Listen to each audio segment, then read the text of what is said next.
He say, follow me. The harvest is plentiful, laborers few. The retelling's here to share the good news of Hey, Retelling family. Today we are going through a story that tells one of the many miracles that Jesus did during his ministry here on earth. And though we oftentimes have kind of like funny, clever titles, the title of this one is Jesus Wept. Just Jesus Wept.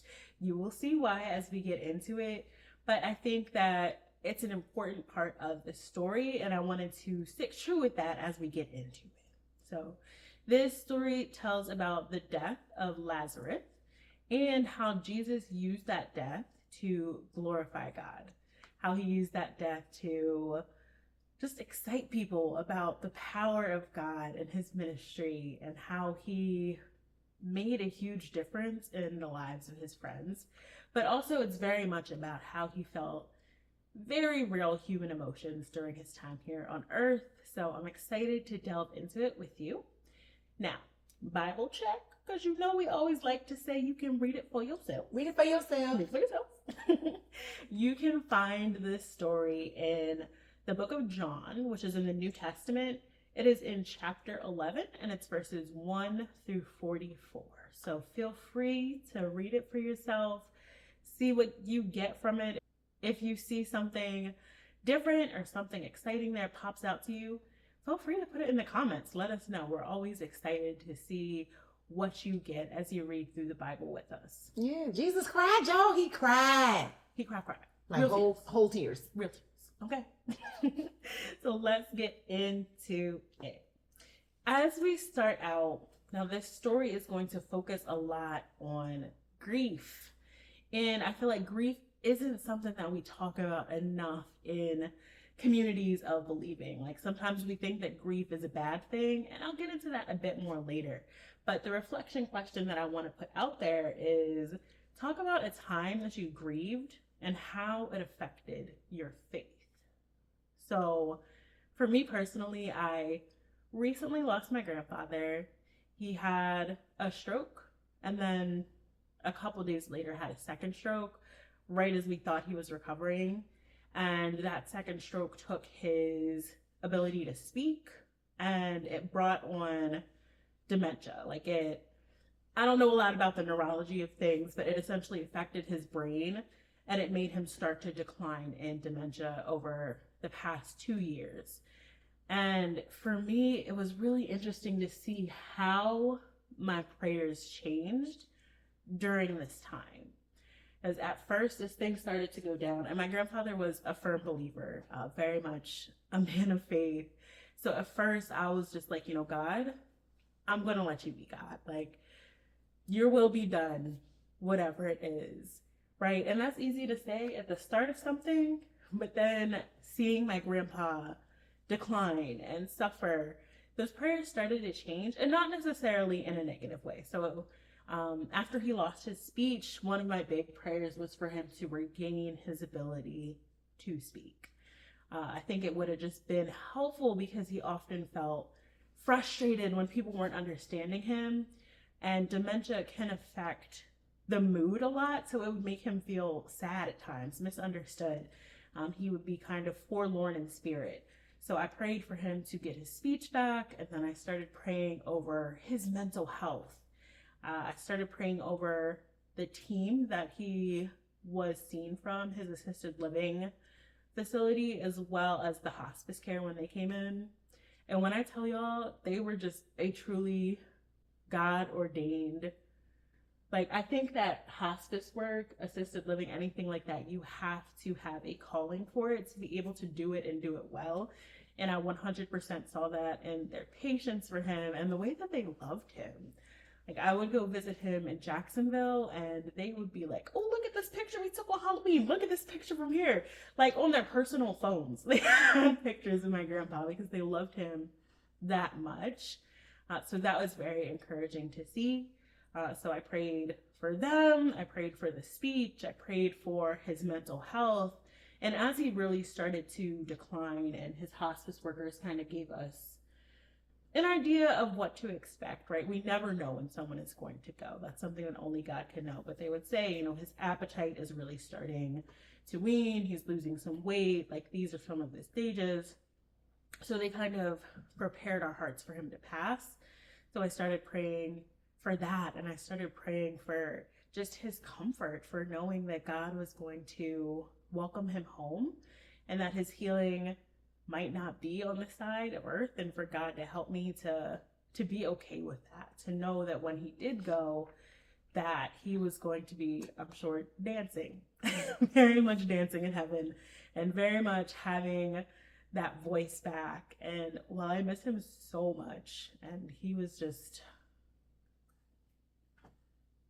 truly a character, thick Jamaican accent that I miss so much, and just, you never knew what you were going to hear out of his mouth. And even as he was starting to decline, before he lost some of his mobility, he would be dancing with the women in assisted facilities. Like, they would play reggae music and he would just get to go into it. But if they did crafts, he was not trying to hear it. Like, his personality. I'm not an artist. He said he's not an artist. No, we're not doing that. So he was very much true to who he was to the very end. And I think too, as a believer, losing a believer, you're straddling this line, right? Where you feel almost selfish, because I'm like, God, I know that in heaven, he has absolutely everything he could possibly need. He is healed. He is with you. He is good. And he wasn't happy anymore here on earth in his end days. But that human side of me is like, but I miss my grandpa. But I want to hear my grandpa speak. But I miss my Sunday night calls from my grandpa. And it can be hard to kind of reconcile that all together, because we are human, and it's okay to grieve. It's okay to miss someone, and to understand that there is more to us than this world. This is not our forever home, and praise God for that. So it can be hard. It can be difficult, and I'm still figuring things out. And this is my first holiday season without him. But I'm just grateful to God for my community. Bisa, I know, has been through a lot with grief, and she might not feel like she is a role model in this area, but I have just seen God's grace in her and the way that she lets herself feel her emotions, and it's very encouraging to me. So that is my current grief journey, how it has affected my faith. I don't know where we go from here, but I'm just continually in prayer about it. I still, of course, miss my grandpa. I have my days, but I'm so happy for him to be in heaven. And I hope that he's not acting up there. Like, I don't want them people talking about me when I get there. What about you, Bisa? I don't have no choice but to feel my feelings. So ever since my mom died, like, I'm just not able to not be emotional about things. Some things I'm like, why am I even crying about this?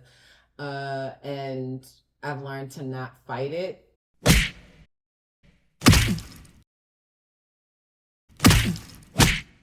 I used to fight it. So when my mom died, and I think it's just stages of grief. At first, I was like, okay, because God told me that she was going to die. Like, God had already told me. He told me to change my prayer, and I think I shared this with you guys in another podcast, so I'm not going to relive the whole thing.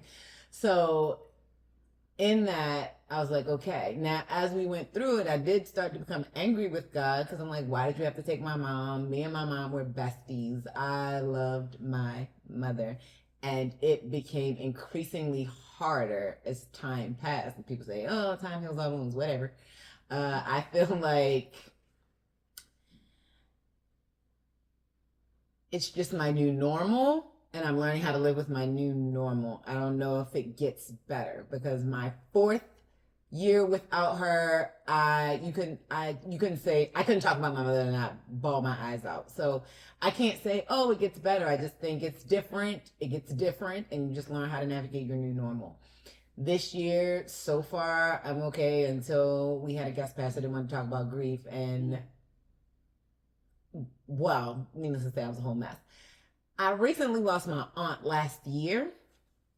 With that, I hadn't taken it to God the same way I did about my mom. I kind of felt like my aunt was my anchor because she was okay. She was just like, whatever God allows. And I was like, that was inspiring to me for her to be like, whatever God allows, whatever God allows. And when she would say that, I'm like, does she really believe it? And I don't think she was saying that and she wasn't scared at all. I do believe that there was probably some fear there because I think it would be crazy if it wasn't. Yeah. Like, how human can you be to not have fear of death in some way? And I think you can be okay with it, but I think it's still a very scary process because no one's ever been through it before. It's nothing you've gone through. Well, let me not say that. Some people have died and come back. But typically it's nothing you've gone through and been like, oh yeah, I've done that before and it's not that bad. When I would talk to her, like even when she was writing her obituary and we were in the last days of her life, unbeknownst to me, we were in hospice care and we were talking to palliative care in the hospital, and they asked, they were like, are we moving too fast or are we moving too slow? And she was like, you're moving too slow. And I was like, for who?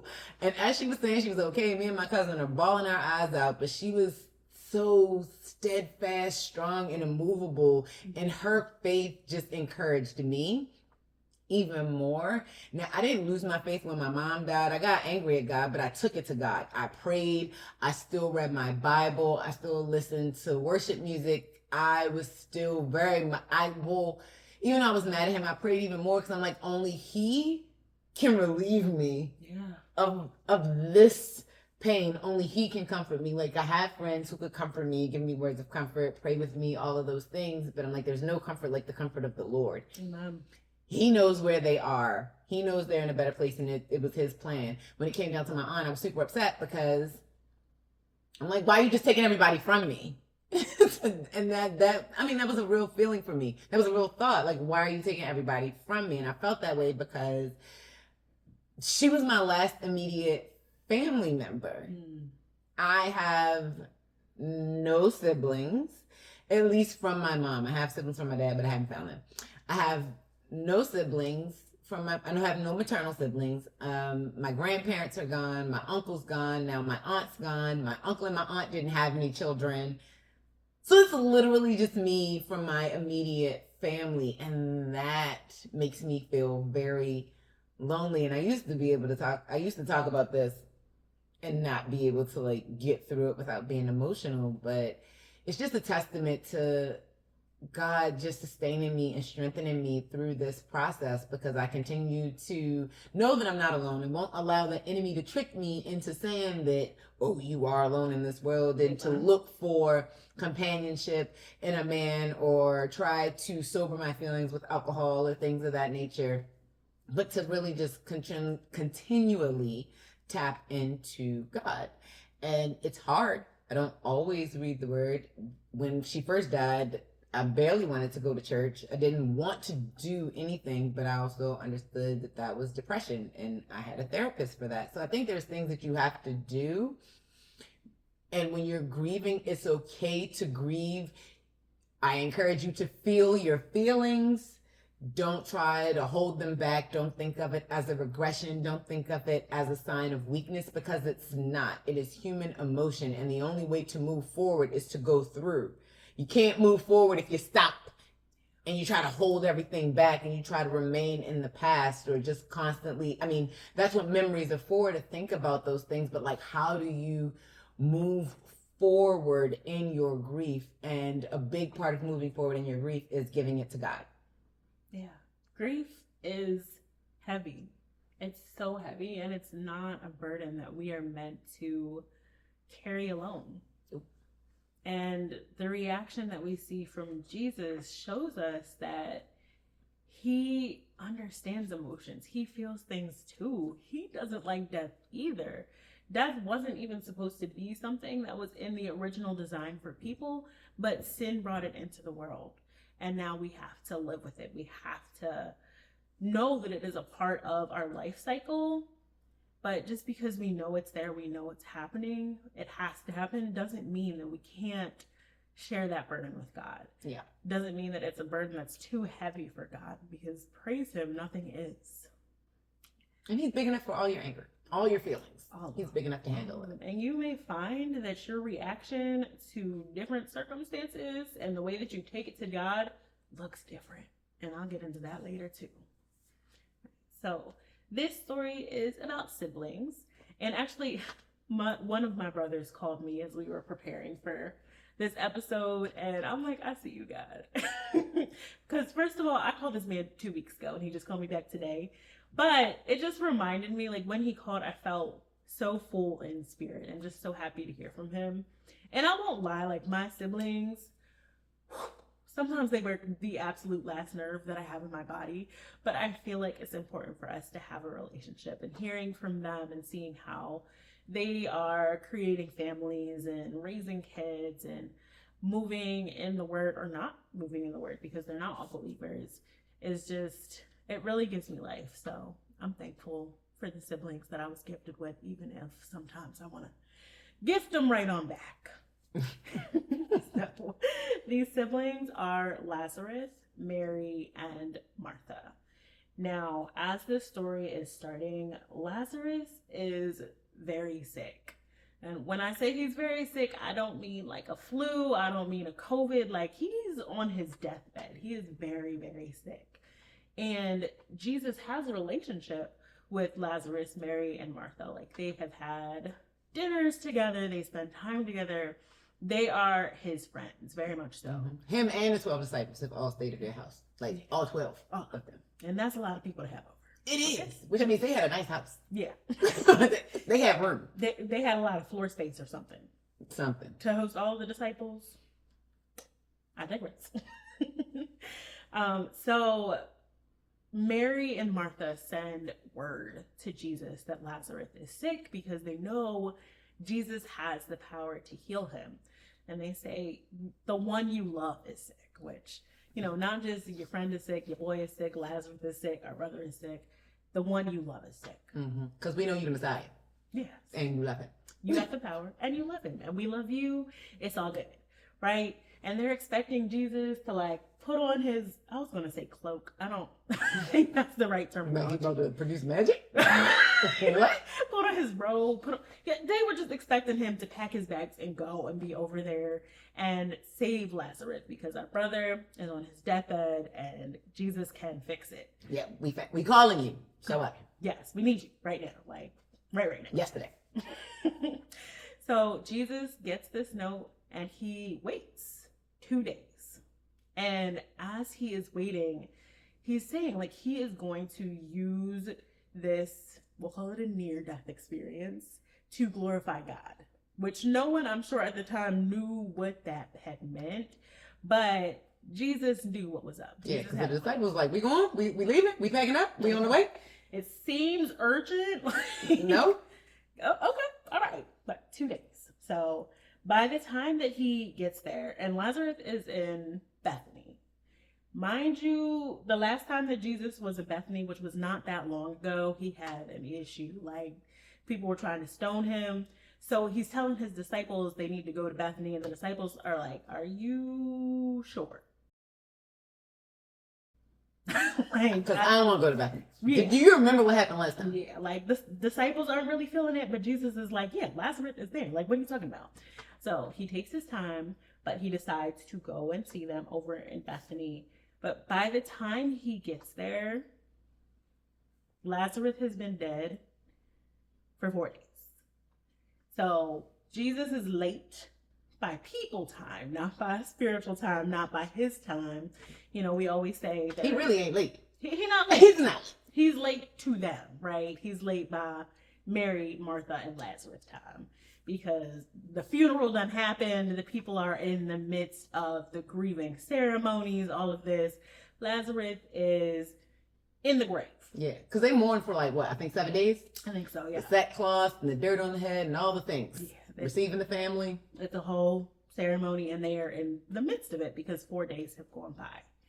So when Jesus arrives in Bethany, which is in Judea, so when Jesus arrives, there are the two sisters left. There's Martha, who goes out to greet him, and Mary, who stays home grieving. So they have two different reactions to the arrival of Jesus, which is just a reminder that we all grieve differently.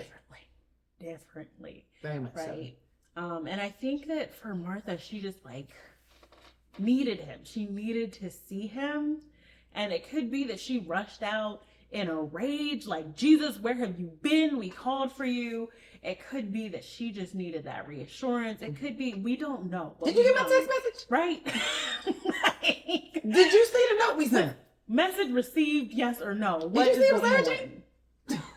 So when she sees him, she says, if you had been here, my brother would not have died. That was verse 21. And in 22, she says, but I know that even now, God will give you whatever you ask. So even though Martha is upset, she's going through it. She is grieving her brother who she loves so much and who she has all of these memories with Jesus included.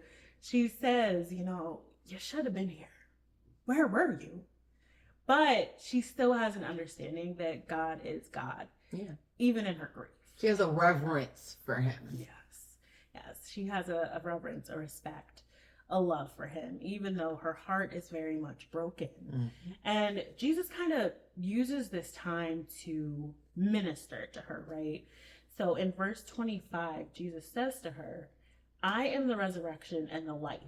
The one who believes in me will live, even though they die. So he is just kind of like speaking over her, and he's trying to tell her like he is going to bring Lazarus back. And her human understanding is like, oh, right, like, he's going to go to heaven after the resurrection. Like, cool. He's literally going to bring Lazarus back because he knew even before he left that Lazarus was dead. He was aware. He knew it was going to happen. Yep. He knows the whole plan. He's got that. Look, that's kind of his thing. Mm-hmm. But it's also a foretelling. Yeah. Because I am the resurrection and the life. So he's also foretelling what will happen by way of his death. Very much so. So he talks to Martha, and then he asks Martha to go get Mary, because I came to see you and your sister. Where's Mary at? Now, Mary doesn't come when she finds out that Jesus is there, and it can be that she's upset. It can be that she's depressed, she's in bed. It can be that she just don't want to see him because she's mad at him. Like, we don't know. But when Jesus has called for her, in her obedience, she comes. So again, there's no disrespect there. There is reverence. There is an understanding that he is Jesus. He is God. Like, this is an omnipotent being. She comes to him, and her reaction is just to fall at his feet. So I think of that difference with Martha kind of rushing out to him and wanting to talk to him and wanting answers, and Mary just being so deep in her grief that she just can't even, her legs go out from beneath her. And she says pretty much the same exact thing. If you were here, Lazarus would not be dead. Where were you, Jesus? And this speaks so much to our prayers, the prayers that we pray all the time if they don't come true, but definitely the ones that we pray in grief. I think back to when I was like, God, why haven't you given my grandpa his voice back? Like, God, why am I seeing him wither away? God, why isn't he hungry? God, why is he upset? Having all of these questions for God throughout the process, you can just have such a different reaction to grief that's happening around you. Yeah. So to see the different reaction from the two sisters is so real, so visceral. It's the same thing. It's just Mary was a little delayed in her asking, because she asked the same question essentially. Same question. And I think because when I was praying for my mom to go into remission, and then God said, change your prayer. So I was praying for remission for my mother, and God told me to change my prayer to his will and to give me peace in whatever his will is. And so with that, I kind of knew, if you're asking me to change it to that remission wasn't in the cards. I knew that. And then right before Mother's Day, he said, this is your last Mother's Day with your mom. so I knew these things. And in that moment, I did not question them. I just was obedient, right? I changed my prayer. When he told me what he told me, when people talk to me, I shared that information with them. Like, oh, this is my last Mother's Day with my mother. And they're like, why would you say that? Well, because that's what God told me. And I didn't question it until after she was dead and I was well into my grief. I was like, why would you take her? Why couldn't you put her into remission? Especially when I was hearing so many stories of people going into remission. It would just piss me off. And I would be happy for those people whose loved ones were in remission, for those that I knew or even didn't know. Like, yes, for your loved one to still be walking this earth, but it also made me very angry that didn't happen for my mom. Yeah, that's super understandable. And this Mary that didn't go to see Jesus, one of her later acts is she is the woman who pours perfume, expensive perfume, Very expensive, on his feet and wipes it with her hair. And it's just like, to me, one of the biggest acts of love that we see in the Bible towards Jesus. That just like, I want to be near you. You are so good that this is what you deserve. And biggest acts of worship. Most beautiful act of worship. Like, it's just such a story that has always stood out to me.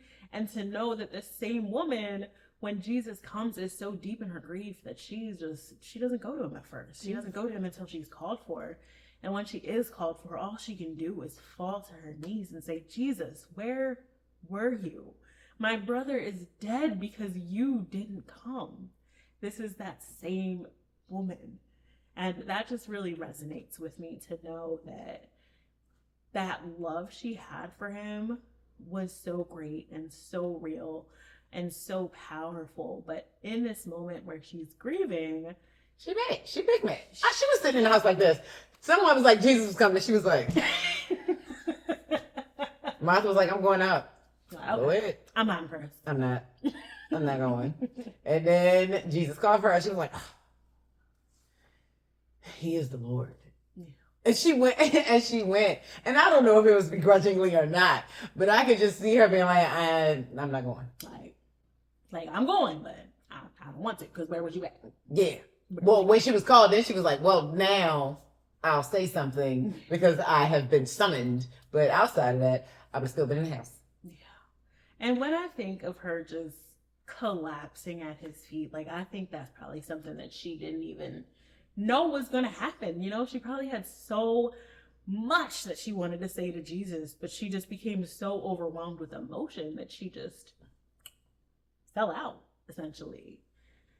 Now, Jesus sees this falling out of Mary, and it stirs these emotions in him. And as Bisa said, the grieving, there's a process when someone dies. So there's other people there. There's other people that are crying, people that are wailing, going through this process, the emotions. And Jesus sees this, and in verse 35, Jesus wept. One of the shortest verses in the Bible. It's just, Jesus wept. The shortest verse in the Bible. I think there's another one that says, like, he said, maybe something like that. And some people argue, oh, it's shorter by letters. Whatever. Okay, we're going to go with this is the shortest. That has meaning still. Like, it is a sense in and of itself. Jesus wept. And that is all that it needs to be, because it means so much. It carries so much. It shows us that God sees our pain. God sees our emotion. God sees our grief, and it moves him. It stirs emotion in him. So he loves Mary so much. He loves Lazarus. He loves Martha. He loves all of them. And to see her just fall apart just tugs at his heart. And mind you, God knows. Jesus, he knows he is going to heal Lazarus. He knew he was going to die. Not a doubt in his mind. He knew what was up before it was up, because he's Jesus. Like, he knew.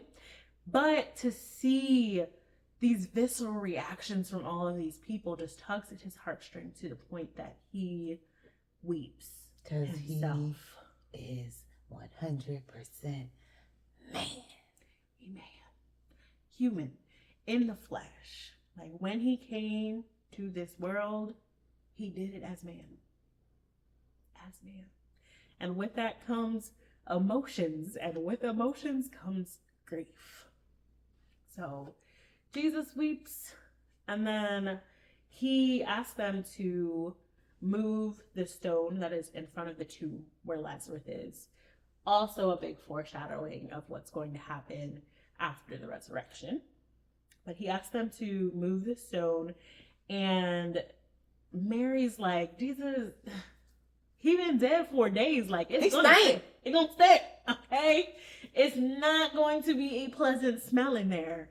Like, this isn't 2025. They don't have embalming and all of the things that go into. They would put perfume on them though. Like even her putting perfume on his feet and wiping it with her hair was another foretelling of them preparing the body. Preparing his body. That was her preparing his body. So there's not enough perfume in the world though. After 4 days. There's not enough perfume. Okay. It's gonna stay. And Jesus is like, did I not tell you that I am the resurrection? Like, what are y'all missing? What are y'all not understanding? And he goes into the tomb, and first he gives a prayer to God, like, just let the people see this and let it be an action that glorifies you. Let them know who you are through the rising of this man. And he commands Lazarus to come out. Come forth. Just come out, Lazarus. And he does, just like that. Lazarus leaves the tomb. He's still wrapped in the mourning cloth and all of that, but he is alive. He is breathing. He is moving. He is thinking. He's stinking. He stank. Yeah. The stench didn't come off him when he came out the tomb. He probably needed a good old dip in the river. He needed 10 dips in the river. He was rancid. Okay, a lot. But Jesus brought him back. And when people saw Jesus's reaction when they see him weeping, you get this conflicting emotion. So some people in the crowd are like, look, he loved Lazarus so much. But some people in the crowd are like, well, why didn't he show up? Like, where has he been at?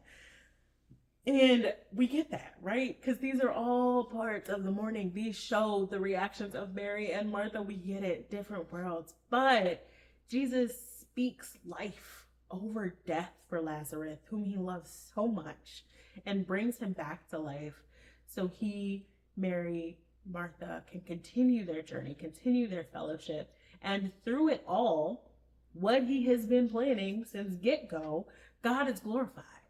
Because ain't no way you want to see someone risen from death to life and just be like, oh, that was right. Like, no, that is miraculous. Who has that type of authority over death that they can bring someone back to life? Nobody. None but him. The famous words of peace words. None but him. So he knew going in that Lazarus was going to be dead. He knew Lazarus was dead when he left. He knew what he was going to be walking into, but he knew above all that people would glorify God through his actions of bringing Lazarus back to life. Yeah. Some points that I have from the story as I went through. The first one is that God's time, and we talk about God's timing a lot in this podcast, but God's timing is purposeful. He deliberately waited so that God could be glorified throughout his actions. Yeah, because 4 days he dead. Yeah. It's not in a speculation of like maybe he wasn't dead. He was dead in a tomb after 4 days. Yeah, very much gone. So he was very specific. Very specific with that. And he could have came earlier and healed him when he was sick in the bed, but it just, I don't want to say it wouldn't hit the same, but it would. No, it wouldn't hit the same. You know? That's the truth. Yeah. Because he was already healing the sick. Yeah. Right? That's nothing new. He's already done that. Done. Been there. Done that. This was a big one for the people to witness. Another point that I have is that grief is not a lack of faith. And like I said before, sin brought death into the world. Thank you. And I think sometimes we can feel like, oh, if I'm grieving this person, I'm not a good believer. Like if I'm grieving this person, I'm being greedy because they are in heaven and everything is great.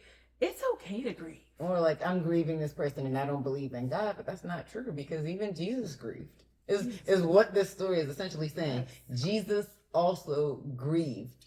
Jesus grieved his own death. You know what I'm saying? Like beforehand, all that anxiety and stuff was him grieving what was going to be happening. Like, it didn't mean he was faithless. No, it's just death is such a real thing that humans must go through, and it is going to invoke emotions in us, and it's okay to feel those emotions. Mm-hmm. And what I think is important to point out that while grief itself isn't sin, the way we react eventually, like what we do with that grief can be, right? So am I using my time grieving to get drunk, to be strung out on drugs, to shut everyone out? And I know that can be a part of grieving. It's not the same thing. But am I using that grief to just lock everything within me and not listen to God? Or am I using my grief to be obedient to God? Am I using my grief and reading the word? Am I using my grief and speaking to my friends who are believers? Am I using my grief and worshiping God through it all? And that's not necessarily going to be something that happens instantaneously, right? Like when we first are feeling those feelings, we're on the floor or we're running at Jesus like the sisters did. And that's real. Mm-hmm. But time, people say time heals all wounds. I'm not so sure about that, but time goes on regardless. It's something that we can't stop. Yes, time is going to go on. And when she talks about sinning, because when we do those things, when we numb our senses or try to numb our pain in other things, whether it be people or alcohol or work or whatever, anything other than God, is where it becomes a sin. Because what you're saying is, I don't trust you, God. Mm-hmm. I'm not going to give it to you. I'm going to give it to this thing. I'm going to allow this thing to help me numb instead of deal. And the only way to move forward is to deal with it. Like sweeping it under the rug doesn't help you to deal with it. Suppressing it doesn't help you to deal with it. If anything, at some point, you're going to explode or implode. But usually it's an explosion when things build up. There's going to be that one cherry on the top that makes everything go kablooey. Yeah. So I think that what she's saying is absolutely true. It's like, what are you placing your faith in? Is it the bottle or is it God? Is it other people or is it God? Is it your job or is it God? Absolutely. 100%. And for me too, like I have much younger brothers and sisters. So I have twin brother and sister that are 17. I have a little cousin that is 15. So whether I'm conscious of it or not, they're watching me grieve. Like they're watching what I do. So if my reaction is like, I'm going to bury these feelings, I'm going to go out and party, I'm going to, do what I want to do because that's how I'm going to deal with these emotions, they're going to feel like that's the right thing to do too. So taking time to sit down and talk with them and, let them process their feelings and bringing it back to the word has been important to their healing journey, but mine too, because I want to make sure that these generations that come after me are good and know how to deal with grief. Like I want to, even as I'm still learning and processing, because I am very far from perfect, help them understand what it looks like too in a healthy way. Yeah. And therapy isn't a curse word. Yeah. Therapy is a tool that you can use. It is a resource. It is helpful. I know it helped me. It can be definitely helpful. And I know especially in the African American community, like therapy was definitely looked at as like, what? Because mental health was looked at as like, what? Nah, you just said. But there are distinct differences. I've been sad and I've been depressed, and it is different. It is very, very different. Like I can be sad and be in my feelings and be like, all right, I'm over it. And then there's times where I have not wanted to get out of my bed. I have not wanted to do anything. I wasn't motivated to do anything. And that could go on for days. Yeah, therapy is an amazing tool, and you can develop so many coping strategies, Mm-hmm. and you can even find faith-based therapists. You know, if Mhm. you want someone to be able to bring you back to the word as you process your feelings, Yep. you can. And I love that for us. I love that it's right there for us. So let's continue to break that stigma around therapy and mental health and be okay with getting help when we need it. Yeah. Another point that I have here is that God meets us in our needs and our hurt differently. So we see this with the sisters. Martha needed a conversation. She needed theology. She needed reassurance. She needed Jesus, I think, to just see her and speak to her. Mary just needed to get it all out. She needed to be called specifically. She needed to hear her name. She needed her time just weeping at his feet. And our needs and hurt can look different in different circumstances. Like, I think in the passing of my grandfather, I was more of a Martha. But I've talked before about my sister's attempt at suicide.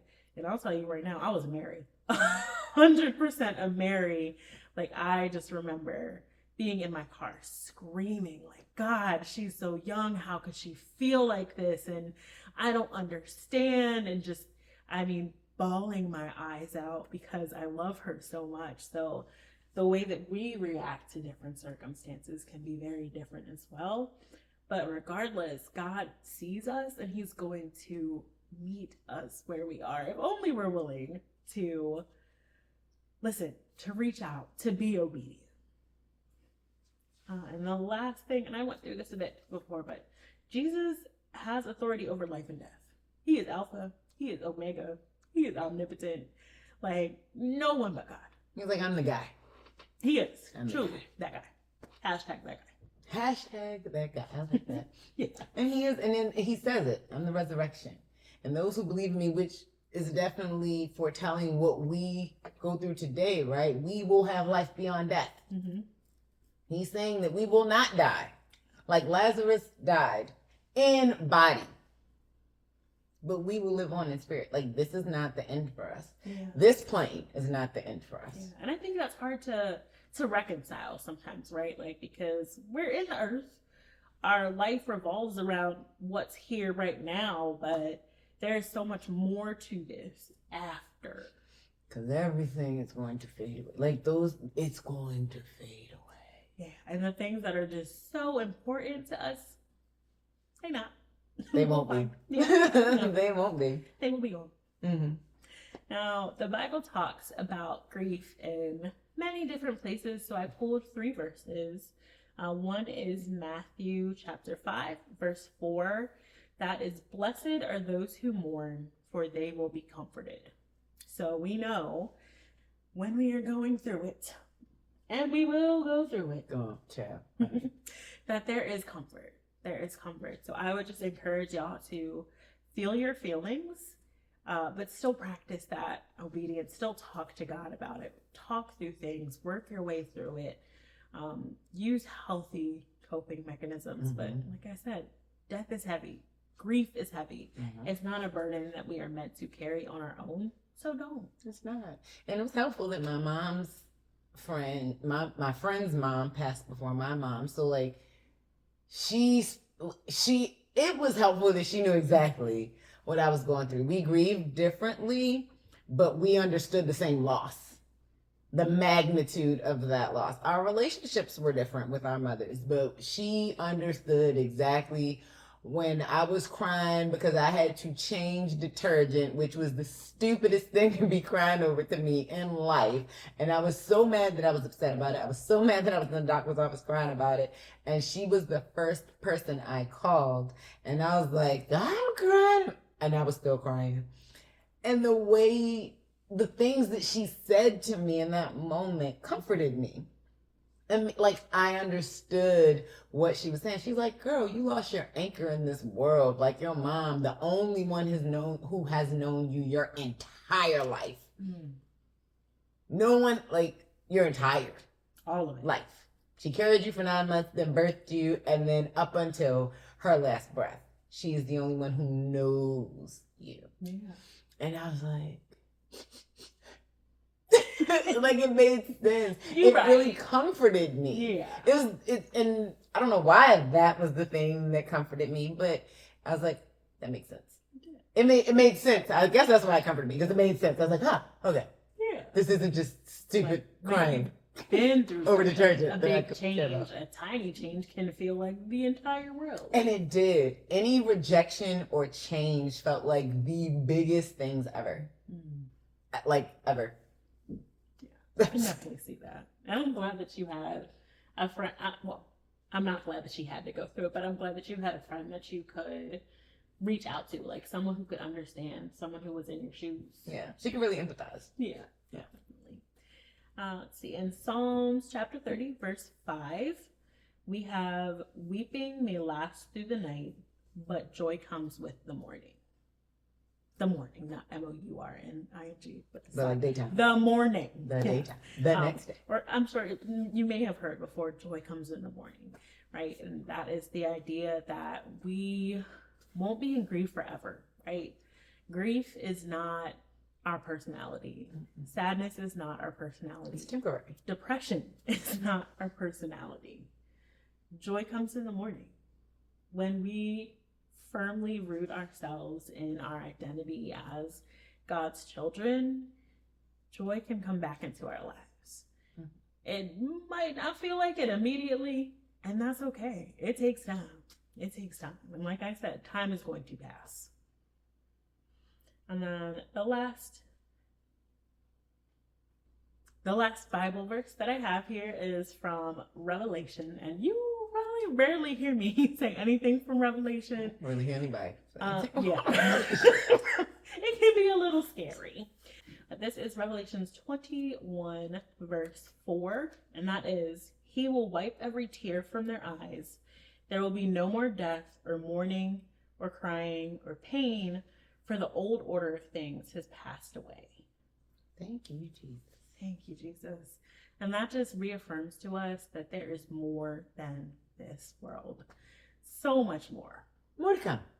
Very much so. To be continued. Right. The to be continued part is eternity, and this is just a snapshot of what the Lord has for us. Mm-hmm. And it feels so big because we're in it.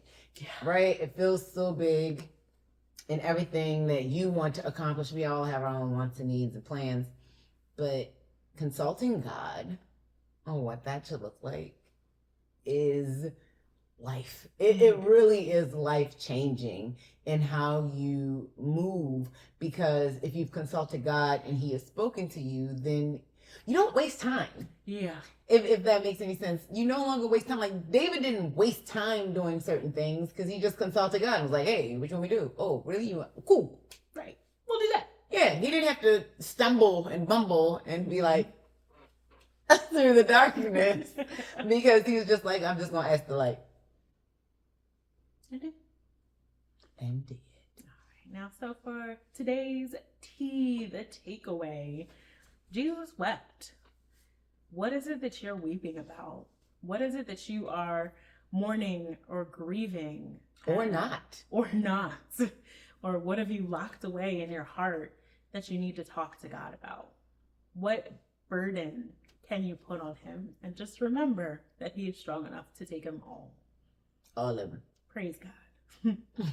So please feel free to put your takeaway down in the comments. As always, we'll ask that you give us a like, share this with somebody that you think it could help. And we hope that we see you again for a future episode of The Retelling. And subscribe. And subscribe. Do that too. Subscribe. Thank y'all. Bye. Bye. He's the bread of life, Alpha and Omega, our firm foundation. Jesus! The well that never runs dry. You're still thirsty off the Henny and you wonder why. JESUS is all you need. Wonderful counselor.